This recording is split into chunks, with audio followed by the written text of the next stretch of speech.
Ажлын байрны red flag-уудын талаар ярих гэж байна. Орохоос өмнө орсны дараагийн хоёр ангилсан байгаа би. Нэгдүгээр зүйл ингээд цалин мөнгө олох гэж ажил хийж байгаа шүү. Ер нь бол эхлээд угсаа тэр шуналтай эргүү бийч байна гэж харуулж цамаагүй шууд цалингаа тохиролцсон намайг дээр юм билээ шүү. За шууд цалингаа ингэн. Тэгээ одоо нийгмийн дадлага өрөх юм уу төлөхгүй юм уу? Яахын ихийн гар дээр яг тэдий тэ цалингаа яаж хувааж авах юм хаа ингээд тэрийг бол эхнээсээ маш сайхан тодорхой болгосон нэг хэрэгтэй юм билээ. Нэг ажил мөртлөө ингээд амар 2 3 хүн баг ингээд бүтэн продакшны ажлыг ингээд нэг хүнд ингээд яачдаг заяа. Тэгвэл одоо зүгээр ингээд за нэг менежер аавна гэж байгаа. За ингээд менежерээр оронгууд ингээд сошиал хаяг хөтлөн юу AI юу ямар ингээд постэр юм аа хийдгэл гин рил мэл идэхтэй оруулна гэх гин эн чи юу вэ эхлээд рилээ хийж байгаа хүн зураглаач тэгээд ингээд постоо ингээд бэлтгэдэг хүн тэнгүүдэд тэрийг ингээд оруулдаг хүн ингээд сувгнуудаа ингээд бүхэлдээ ингээд хэд толоо баг хамгийн багта 5 6 хүний хийх ёстой ажлыг наа чи ингээд нэг л хүн ингээд баг хийж штэ баг амархан штэ түлхээ өөрөө хийлтэй фак түл яах гэж ингэж менежер аавна ийм сошиал маркетер аавна маркетинг менежер аавна гэж солиордیں۔ Одоо нэг жижигхэн рил хийх гэж л ингээл амар их цаг ордог гэдэг юусаа ойлгодгүй юм уу эсвэл айгүй амархан тэгэл ингээл хийж штэ за нэг 2 3 секундын 2 3 минутын бичлэг ингээл ингээл хийж штэ тэг өөрөө одоо хийж байгаа юм байхгүй заа. Ийм байдаг. Манайх ингээл амар тийм гэр бүл шиг хамтаалан ингээл орол ингээл дундаа орол уусаал явчдаг. Амар red flag санагддаг. Яа тэгэхээр энэ бол ажил амьдрал хоёрыг ялгах хэрэгтэй. Яах гэдэг нь мэддэггүй нэг бол ингээ маазраал нэг бол ингээ дундаа ороод ингээ тэнхтцгийгэл нэг бол ингээ ямар ч хацаах мах байхгүй те. Ингээд дэдэг газрууд бас жоох эвгүй заа. Ер нь бол нэг тийм нэг дарга цэрэг ирэмт дараа те нэг тис дараа нэг ажлын одоо үе шатлал гэсэн юм бол бас байх ёстой гэж би бол бодохгүй. Тэгэхээр дундаа орсон газрууд ер нь бол ингээд нэнийг ингээд загин шаардлага тавьчих чадахгүй тэгэл ингээд араар нь муулаад ингээд яваад идэх те. Ажиллаа хийж байгаа юм бол ингээд сэтгэлтэй бай. Сэтгэлээсээ ингээд хийчих мэчих. Тэр нь одоо ингээ илүү цагаар ингээ сунж моноод ингээ ажил баг ингээ ингээ ажил гэдэг юм шаардлага тавьдаг заяа. Тэр нь бол үнэхээр аимшигтэй.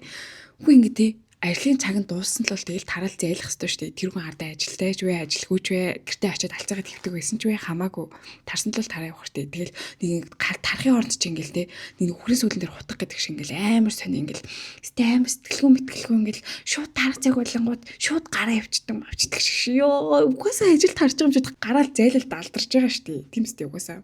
Энэ бол үнэхээр ойлгох аргагүй асуудал заяа. Ажлынхаа төлөө, хамт олонныхаа төлөө ингээд зүгээр ингээд бараг сунаа хүчгэлдөө. Ингээд ажиллаад хүчгэлдөө. Тэр шиг хийдэг заа бүр ёо. Яг үндэ тэр чинь бүхэлдэн байгуулга тий. Одоо энэ хүн ингээ гараа явуул яг ингүүл яг ажил харах цаг за энэ өдрийн ээлжийнхэн бол ойрны ээлжийнхэн бол тэнгууд эднэр ингээ яг энэ хооронд гэдгийг ингээ зохицуулаад байх ёстой газар дээр албан байгууллагыг өөрчлөх нь бүрэг үстэй. Тэгэхгүй ингээ би нэг ингээ тий ажиллаад хараад явсан чинь л сэтгэлгүй арчаагүй анхаагүй залахгүй заваа болоо хуурчиж байгаа байхгүй. Дараа нь ажлын цаг тодорхойгүй гэж байгаа юм. 8-16-16-аас тэг цаг хүртэл ч юм уу тий ингээ тодорхой цагийн хууртай бас газрууд бас байдаг. Тэр бол бүр айгүй ингээ ойлгомжтой байдаг байхгүй. Тэгэхгүй ингээ ажлын цаг тодорхойгүй эхлэх гээд байгаа юм уу? Болцсон юм уу? Ажиллах юм уу? Ажиллах юм тэр нь тодорхойгүй газар бас амар олон байдаг заяа. Ёо, what the fuck. Энэ бол бүр үнэхээр бүр what the fuck заяа. Амралтын өдөр ингээл амарч мамраал байж штэ. Өнөөдөр ингээ ажил дээр хүрээд ирэх хүмхүү гэж шууд ингээ юу ч болоогүй юм шиг ингээд шууд залгаж малгах дуудаж муудаад цаа. Бүр аимшигтэй. Тэгээд тэр өдөр ингээ би одоо ингээд ийм хол ингэсэн байж тэгсэн би өнөөдөр ингээ амжихгүй өөр ажил төлөвлөсөн ингээд эсвэл гадуур ингээ ажил явж гэх юм бол ингээл амар ингээл дургуул хайл бүр ингээл бүр дургуугаа илэрхийлэл бүр ингэж ядаал уцаа салгаж малгах цаа. Ёо цалингийн бүтцэн тодорхой бус. Цагийн хинаад ингээ би тэдний өдөр ингээ ажилласан ингээ одоо тэр мөрийг би бүр ингээ муу санааныхаа бүр ингээ тэ одоо би угаасаа 30 гарчлаа штэ ингээ аимшиг муу санаатай болцсон заяа угаасаа тэрнээр ингээ яг ингээ тодорхойлол за одоо цалин за тэдэнд ийм цалин авах юм байна да гэ бодоол байж ил хасаад бодцсон буруу бодцсон цалингууд орж ирдэг заяа. Тэгэл тэн дээр чи стресс нэрв. Тэгэл одоо тэрэн дээр чи хэрэлдээл яваад ах зүг нэг эдийн шуналтай авгаа ороод ирсэн байна гэл одоо хүмүүс ярин заяа. Тэр би зүгээр л яг ажилласан цагаа ажилласан хөдөлмөрөө үнэлүүлмээр байгаа хгүй. Тэгээл болоо. Өөр ерөөсөө илүү дутуу юм. Эсвэл тэ нав би зүгээр алцаж хөвчжгаад цалин авах гэдэг юм бол биш. Цалингийн задаргаач гэдэг юм өгдөггүй. Юуг яаж үнэлээд ямар тэр нөгөө KPI маа юу яасан ямар юм нэмэгдэл энэ унаа хоол мол ингээд нэмэгдээд ингээд бодсон центр гэсэн юм байдаг шүү дээ. Ерөөсөө тийм байхгүйгээр зүгээр л ингээд 300 төгрөг явуулчихдаг заяа. Баг ингээд бүх цалин мэл дээр. Ажлын цаг болон тэр ажлыг үнэлж байгаа хоёрын ингээд зөрөөнд бүр ингээд тэнгэр газар тэмээ ямаа хоёр шиг юм ялгаа тавлаад явчихж байгаа байхгүй. Тэгээ энэ бүр амар урамгүй болгох цаа ингээд амар хичээж ажиллаж байгаа л цалингаа ингээд харахаар бүр зайлих гэж бодож байгаа юм ч угаасаа. Гэрээг ер нь бол ингээм амар булзааруулаад байгаад байдаг заяа. Ярилцлагуудад тэнцлээ. Окей, за ажиллах нь батуллаа гингүүд л шууд ингээл гэрэмэрийг гарын үсгийн зурулаад тэг ингээд ажлын гэрэмэртэй танилцуулаад за 100 окток болол тохирох байхад чинь за юу ч гэсэн ажилдаа ороо байж тэгээд тэгжээд баг нэг гэрээний хүний нөөцөөс ирэх байх гэл болоо юм ярь сучдаг заяа. Өөрсдийн талд ингээд жоохон давуу болчингууд тэр гэрийн дээр байгааг солиорч. Тэгээд яг өндөө одоо би өөрөө ямч гэрэмэрийн дээр гарын үсэг зурхгүй одоо ингэж одоо сэтгэл хөдлөлөөр тавьж орсон нь одоо баг миний буруу болоод тэгээд тэнд ажиллаад өгснөөрөө би хохироод тэгээд тэнд ажилласан хүмүүс нэгээд баг хожоод тэгээд ингээд дараа нь гэл нэг тийм нэг хальт үйлчлэл болмас тэгэл угаасаа ажилласаа хүмүүс ингээл ажлын хаяал зарим хүмүүс гараа явдаг шүү дээ үйл хөдлөлийн дараа тэгэл ерөнхийдөө бол тэгэл тэр хүмүүс ингээд ажилласан гаргаал дараа нь яасан ч яахгүй тэгэл ер нь бол гаргаал тэгэл бүр ингээд сурцсан заяа. Тэгэл дараагийнхаа үнийг аваад дахиад ингээл тодорхой бус байдлаар ингээл байгаал тэгэл ингээл хүнээс солиол ингээд яваад байдаг. Ажлын ярилцлагын төрт ингээд очингууд ингээд өмнөх хүнээ ингээд муулаад байдаг. Өмнө яг нэг юм хүн аваа ингээд ажиллаад байсан юм аа дээдсэн чинь ингээд амар хариуцлагагүй байдаг гэсэн тэг ингээд ажил дээр ингээд хүнтэй авчираад байдаг гэсэн ингэдэг байсан тэгдэг байсан. Чи бас тэгэхэд тахгүй магас тий. Нэг бол ингээд ажилд орсны дараа тэр хүнээ ингээ магтаад байдаг зөө. Өмнө надад нэг тийм нэг юм доржо буйна залаа ганхуу цэцгийн юм а доржо гэд хүн байдаг байсан. Тэгээд тэр бүр ингээд амар мондо байдаг сахай бүр ингээд тэгдэг байсан. Бүр ингэдэг байсан. Би тэр доржо болдоо бата халуунаа намнаас солонгоо холиггүй уянга биш. Энд чи миний арга барил. Би өөрөө ажиллаа яаж хийх үү? Тэрэгдээ явцдаа сурж байгаа эхлээ заалганд сурна. Тэгээ уучраа олонгуудаа өөрийнхөө арга барилж шингэн. Тэгээд ажлын алийг ингэж амарчилж хийх үү? Алийг ингэж те илүү цаг гаргаж хийх үү гэдэг би өөрөө шийдэн. Тэр тухайн үед те ер нь бол ингээ ажлынхаа одоо гол цөмийг алдагдуулахгүйгээр өөрийнхөө арга барилд оруулаад ажиллахыг л ер нь бол ингээ ажил хийх гэж ярьж байгаа шүү дээ те. Үгүй юм уу? Одоо тэгээд орсны дараа гэдэг ингээл бол орж ирж байгаа. За тэгээд ер нь бол шүү дээ ингээд ажлын бус цагаар одоо ингээд ажил тарцсан байх үед ингээд нэг юм явуулж маавлангоо та. Энийгээс тэгээд өгөөч, ингээд өгөөч, энийгээс хараад өгөөч. Ажлын бус цагаар. Энэ бол амар муухай бүдүүлэг, амар муухай зүйл. Тэгээ одоо хийхгүйгингүүд чинь л өстэй аим шиг хүн сурталтай мурталтай баг юм байж, тийм байж, ингээд ганц бие байж, ингээд завтай юм байж, ганцаараа идэм байж гээд ундаг. Үгэн дарамтууд байдаг шүү дээ, тий. Гэр бүлтэй мөн найз залуу малтай юм уу? Жирэмсэн бол алах болчихгүй сте. Инхгүй сте. Хүч хүн хүсээд амьдрал ахуудаа жирэмсэн болно уу, болохгүй байна уу? Найз залуутай байна уу? Залуугүй байна уу? Ажлаад хараад гэртээ ирээд алцаагаад хөвддөг байна уу? Эсвэл дахиад давхар өөр ажил хийдэг байна уу? Эсвэл юм хийё. Ер нь юу ч хийдэг байсан тэр хүнд яг ямар хамаатай юм бэ? Өөр хүүхдэд төрүүлээд явах чинь эмэгтэй хүний байгалийн өгөгдөл. Тэд ажил орсон гэл одоо хамгийн мохим сууж байгаа. Энэ бол үнэхээр аимшигын бүдүүлэг бүр үнэхээр аимшигтэй заяа. Манай хууч ажилладаг нэг хүмүүс ахгүй тэгэхэд чи тэр нөгөө ингээд жирэмсэн болцсон. Тэгээд нөгөө хорлон өгч мөгөөд ингээд гүгээдсэн чи бүр ингээд бүгдээр аад үзээ заяа бүр ингээд ёо нөгөөдөг чинь ёо энэ байга мó наачудаа ажил хийхгүй штэ ойгч мэгч гүгээд. Чи хордлого өгөөд ингээд хэцүү байхад нь наадшаа үдсээр байгаа тэгээд нөгөө охин чи бүр ингээд бүр болохоо байгаад тэг ажлаас гарсан заа. Хэцүү хаад. Амьдрахын тутал ажил хийж байгаа штэ ер нь л. Ажил хийгээд явж байгаа ч гэсэн бас амьдрал гэдэг зүйл бас байгаа гэдэг байнга санах хэрэгтэй. Тэгчгүй магас гэхээс илүү за ер нь бол тийм манай компани зорилго бол ийм байгаа тий. Ойрын 2-3 жилдээ ер нь бол ингээд ийм аягүй шахуу хөтөлбөртэй явж байгаа. Эсвэл ийм байгаа гэдэг ч юм уу тий. Анханасаа л битгий авал та. Анханасаа жирэмсэн болтгоо. Хүүхдтэй болтгоо. Найз залуутай болтгоо. Ажил дээр ингээд өдөржин шүнжин эргүүтэл сууж идэг. Тим хүнээ тийм робот тийм үлдэр авал да. Тэг роботуудын одоо тэдгээр зүйлсүүдийн хийж чадахгүй зүйлийг хүмүүс чадах учраас одоо хүртэл ажлын байрнууд эрэлттэй. Одоо хүртэл ингээл хүний нөөц тутмаг хичнээн технологи хөгжөөд бүр алаад бүр ингээд next level хүрч байгаа ч гэсэн хүний гар хурж иж өөрчлөгдөх зүйл гэж бас байдаг. Тэгэхээр энийг ойлгох хэрэгтэй. Хиндээ хүн болгон ялгаатай хүн болгон амьдралтай гэдгийг л ажилуулах хүчтэй амар ойлгох хэрэгтэй юм шиг санагдсан. Ажил олгож байгаа талын хүмүүсийг ч гэсэн амар ойлгохыг хичээдэг байхгүй юу? Ер нь бол ингээ тий. За хэдний ажил бол ингэдэг юм байна. Тэгэхээр миний зүгээс бол яах вэ? Би энийг чадахгүй тий. Эртхэн ингээ бодоод за би бол ингэж тохиорч ингэж ажиллах чадахгүй байна. Тэг чадахгүй байна гэл орох гарах хэсгээ шийддэг. Тэгээд ер нь бол баг ингээд очиж уулзаад тэгэл хандлагыг харж байгаа л тэгэл за ер нь бол гайгүй шиг байна гэж бодсон ажиллаад орж байгаа шүү дээ. Тэнгүүд ингээ явц дундаа малдаад ундаг байхгүй юу? Тэгэл хүндрэл учирчлаа юм л да. Хэцүү. Ээлжин дээрээ ингээ 3-4-өрөө тийм ингээ багаараа ажилладаг байхад хүмүүс ингээд ажиллаа таслах ч юм уу тийм ингээд алга болчдөг. Тэнгүүд нэг хүн дээр ингээд 2 хүний ачаал, 3 хүний ачаал нэмэгдчихдэг.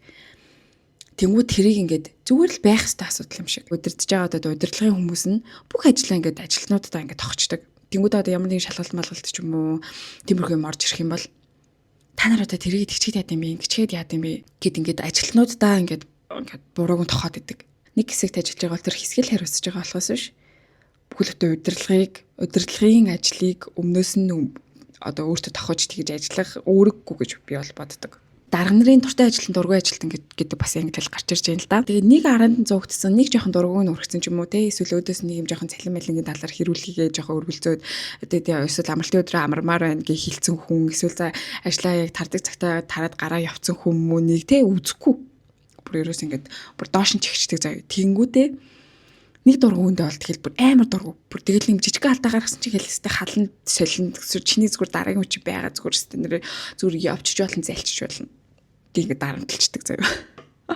Дуртай ажилтнууд нь болохоор ингээл ажлаа таслаад алгуулчин, уугаад алгуулчин, нэг бол ажил дээрээ согтуу өрөдөрдөг, ажлын хариуцлага алддаг, тий? Ажлаар ингээл алдаа гаргана ингээд хайл хамаагүй өмөрөөл аваад үлдчихдэг. Тэгээд тиймэрхүү хүмүүсээ дандаа хажуудаа авч утлаад яг ажлаа хийдэг, тий? Яг ингээд ажлыг нугалдаг тэр хүмүүсээ дандаа ингээд дургууг нь хүргээд ингээд зайлуулчихдаг. Цалин дээр новшрох. За энэ бол одоо монголчуудын зан л да угаасаа. Ер нь бол цалингийн төлөө ажил хийж байгаа шүү дээ. Мэдээж тэгээд ажил нь ингээд те сурч хөгжих боломжтой болвол тэрнээс ингээд тийм чадварын харилцааны чадвар соёл одоо юу гэдэг те байгууллагын соёл компани одоо тийм үнэт зүйл ч гэдэг юм уу тэдгэр зүйлийг суралцахаас гадна ер нь бол аж амьдралаа залгуулах зорилготойгоор л ажил хийж хөдөлмөр эрхэлж байгаа болохоос биш яг үндэ ажил хийхийг чин зүрх сэтгэлээсээ хүсдэг хүн бол байхгүй гэж би бодож байна. Цалин чинь яг ажлын бүтээмжийн цэвэрл үнэлэмж баймаар байгаа байхгүй юу? Нэг бол цалиндаа тохируулж ажиллана, нэг бол зүгээр л амар тайвнаа бодвол алга болно. Ийм л сонголттой. Амар их ажил тэгсэн мэтлээ цалин сая 500. Одоо сая 500-ийн ажил бол аимшигтай шүү дээ. Яаж амьдрах вэ те? Бараг сая төгрөгийн төрөөс төлж байгаа. Төрөөс таг ус урсгал зардлууд нь бараг те ингээ сая гарчиж байгаа. Тэгснээр сая төгрөгийн цалин аваад сард нэг 100 200 мянган төгрөгөөр яаж амьдрах вэ? Ямар хүсэл мөрөөдөл, ямар ихтгэл найдвар тэгээд яандаа гэд амьдрах уу? Хэцүү байгааз. Үнэхээр хэцүү. Илүү цаг амралт эд нарыг ингээд цалингүй байлгачдаг. Монголд гэлэхгүй бараг дэлхийд одоо цойлж явж байгаа тийм хувцас үйлдвэрлэх газар заяа. За тэгээд тэнд ингээд ажилласан чинь тэрс ингээл хөл толгойгүй л амар их бараа байгаа шүү дээ. Ингээл бүр ингээл битүү бараа заяа. Сард нэг удаа тооллого гэдэг заяа. Өдөр болгоо ажилладаг болохоор амралтын өдөр гэж байхгүй болохоор ажлын дараа ингэж тооллого хийж таарж байгаа. Тэгээд ажлын дараа тооллого тэр бүхэл бүтэн 2 3 давхар дэлгүүр чинь ингээд тооллого ингээд давхар болгондоо ингээд ажил чинь хийлээ гэж бодоход 3 4 цагаас няшгүй байгаа хгүй бүхэл бүтэн ингээд 2 3 давхар дэлгүүр чинь ингээд тоолоод дуусахгүй заяа. Тэр илүү цаг дээр нь цалин боддгоо. Тэгээ бүр ингээд тэр хэд чинь бүр ингээд шүнжэнгөө ингээд ажиллаа бүр 2 3 4 хүрэж байгаа заяа. Тэнгүүдээ ингээд өглөө нь буцаад 9 цагт ажилтай. Тэр хүн яаж амарч тэр ажлын ирч хүчээ нөхөж ажлын бүтээмжтэй байж чадах уу? Тэгвэл баг маргааш ингээд тоолгон дараа баг маргааш ирж чадахгүй бол хамгийн л үсэрнэ, хамгийн тэнэг. Хамгийн бүтггүй хувийн зохион байгуулалтгүй арчаагүй тэнэгэн заяа. Ирсэн байгааг нь болохоор ажлын төлөө төрсөн. Шилдэг ажилтан, оны шилдэг, жуух бичиг 2026. Цалингүй юм бол ажиллаж чадахгүй. Би угаасаа миний бие минь өвдөд байна. Би угаасаа амар ядраад байна гэд гоншигноод харьцаа. Яадгийн би угаасаа удахгүй ажиллаас гарыг шүтчихсэн ч гэж. Хэрвээ тэрийг ингээд те илүү бүр ингээд те шөнийн цагийн нэмэгдэл энтергээ оролцсон байсан бол би бүр амар жаргалтай ажиллаж байгаа заяа. Өөс тоолж болцсон те юу юм бэ те тэрсэн гүйж. 12 цаг ажилладаг байсан заяа. Тэгсэн мөртлөө хоол байхгүй. Унааж байхгүй. За хоолой болий тураад өгье. Гой мис бол мацаг хүрчээ. Шин 2 цагт гараад яаж харих вэ? Машингүй, арчаагүй, анхаагүй, ажилгүй балаа авгана би болчих жоохоо. Хотын төвд ажиллах мөртлөө бүр нисэх мисгээс ирдэг. Тим хүмүүсээ юу удаад амьдарч идэм бол би бүр тэрийг ойлгодоггүй заяа. Яг үндэ бол ажил гэр хоёр баг хоорондоо 5 минутын зайтай л байх хэрэгтэй гэж би боддог. Тэгээд би ингээд амьдарч байгаа газартаа тохируулаад ажил хийдэг. Энэ одоо зөвч хийж магадгүй, бурууч хийж магадгүй. Гэхдээ манай хот ямар илээ? Төгжрөл ямар илээ? Тэргээ тооцоолж. Тэгээ нэг нь стресс дээрээ нэмж алсын газар хөвтөж байгаа тэр ажил дээр очиж дахиж нэмж стресстэй өөрийгөө сэтгэл санаагаар унгаж сэтгэл готрол орж амиа хорлоход хүргээд яах юм бэ тийм үстэй. Sorry. Хитрхи селфиш байгаад. Байгууллагын нэр нүүр соёл гэж ярьдаг газар заяа. Одоо ингээд жоохон юм том газар ч юм ингээд ажиллаж штэ тэнгүүд жоо ингээ алдаа малдаа гаргалаа. Угаасаа төгс төгөлдөр хүн гэж байхгүй. Ажлаа суртаа бодлоо 2 3 4 5 жил ажилласан байсан ч гэсэн хүн бодлогоо эрүүл бодлоо төрхөө эрүүл төр нь алдаа гаргах үедээ гаргадаг. Тэгээ байжсэн чинь ер нь аль чамайг те энэ ажиллаж байсан дэги гэдэг охин ингэж алдаа гаргасан гэж ярихгүй байхгүй юу? Бүхэл удаа манай компаниг те тэднийх юм илээ. Тэднийх юм харилцааны соёлгүй ингэж ярина. Гэл амар тэрүүгээр дарамтлагдаг заяа. Тэнгүүдээ өөртөө биднэрт яаж дарамт учруулж яаж ингэж дээрлэхэж тэ бараг би чамд ингэж бараг цалин өгж байгаа шүү битг давраад агаар гэсэн хандлагаар ингэж хандчаад яаж биднээс эрүүл гоё соёлтой харилцаа хүсэж идэх юм бол гэдэг нь айгүй complicated. Тэгээ тэр хүмүүс тэсэл хийдэг, төвчэл хийдэг, зүгээр ингээ ажиллаа хийдэг заяа. Угсаа тэгэл ажиллахаас өөр аргагүй л байна л да. Үнэхээр аимшигтай нийгэм, аимшигтай үнийн өргөдөл, аимшигтай инфляц, бүр аимшигтай төгжрөл гацрал, бүр аимшигын хээл хахуул, бүр бүх бузар булаад идэгдсэн нийгэм байна. Төвчхээс өөр аргагүй.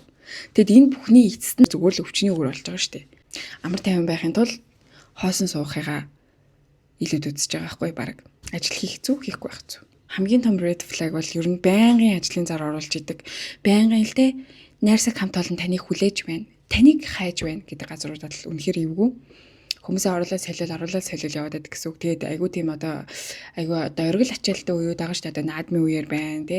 Хүмүүс айгүй амарчдаг тиймэрхүү үеэр бол ингээд зарим хүмүүс зүгээр ингээд айгүйх ажил хийх гэдэг ер нь бол ингээд явж байгаа шүү дээ. Тэр хүмүүс ороод ер нь бол яг тэр оргил ачаалт дуусны дараа чамайг халах магадлал амар өндөр. Тэгээ ажлын байран дээр ингээд янз бүрийн муухай хандлага гаргадаг учраас за яшиг өөрөө ингээд юм ийгээд өөрөө ингээд өөрөө их юм хүний ихээр жарахаар өөрөө ихээр зовоод урдаас гахаа өрөөд явж яа гэдэг бодолтой хүмүүс бол амар олон байдаг болсон. Гэтэ зарим зүгээр ингээд амар гоё ажлыг там талантай болоод явахыг хүсдэг хүмүүс ч гэсэн байдаг. Татвараар нийгэм татгалыг төлөөд явж л байгаа юм чинь тэр хүмүүсээ ч гэсэн ингээд урамшуулаад хин хиндээ ашигтай хин гоё харилцааны соёлтой тий угаасаа харилцааны харилцаа байдаг болохоор ингээд учиргүй ингээд тойлол үлгэдэж гүгээд гэсэн утгатай юм бол биш шүү дээ. Хариуцлага тооцож өөрийг нь өөрөлдөх хэрэгтэй гэхдээ бас идэлх ирэх гэж бас байгаа. Гэт нэг зүйлээ туулшраал одоо тий сте ажил олгогчтойгоо л бараг шүтэмшрэл нэг бол нэг ажил хийж байгаа хүмүүсээ ингээд асраал тоглол тий ямар ч нэр нүргүү болсон компаниуд ч бас байдаг. Хит бүр ингээд би тагаад иржлээд явжлээд ингэсэн хандлагатай газрууд ч гэсэн байдаг. Тэгээд хин ингээд ийм хүний нөөц мөц дээрээ тэгээд иймэрхүү зүйлсүүдээр ингээд гоё анхаарад ингээд явчих юм бол хөдөлмөр хүнийг бүтээх хүн нийгмийг бүтээн тэгэл би бол ингээд яг ашиглахгүй гэдэг өөрөө таахгүй юу. Тэгэхээр ийм өөрөөдөө байвал сая бүр солиотой санагдаад идэв надад тий. Зүгээр чамайг ерөөсөө ашиглахгүй. Гэхдээ би чамд ашиглуулахгүй. Тий. Яг ижил тэнцүү тий. Баруун зүүн гараараа солилцсон тий. Хоёр талдаа win-win баймар байгаа байхгүй. Шинэ газар нөгөө төрсэн байгаа байхгүй. Тэгээд энэ газрынхаа ойр орчмын газруудын бүх листүүдийг гаргаад тэгээд эхнээс нь ингээд ярихын яриад очиж уулзахын уулзаад ингээд явж байгаа. Тэгээд одоо нэг 2 газар байгаа. Тэгээд тэрэн лөө маргааш очиж үзэж байгаа байхгүй. Тэгээд тийм байна. Өөртөө амжилт хүсье яаж. Туртай ажиллаа хийгээд гоё ажилласаа гоё яаж шагаал баяр хөөргийг мэдэрдэг хүмүүс байгаасаа гэж хүсэж байна. Тэгэхээр баяртай.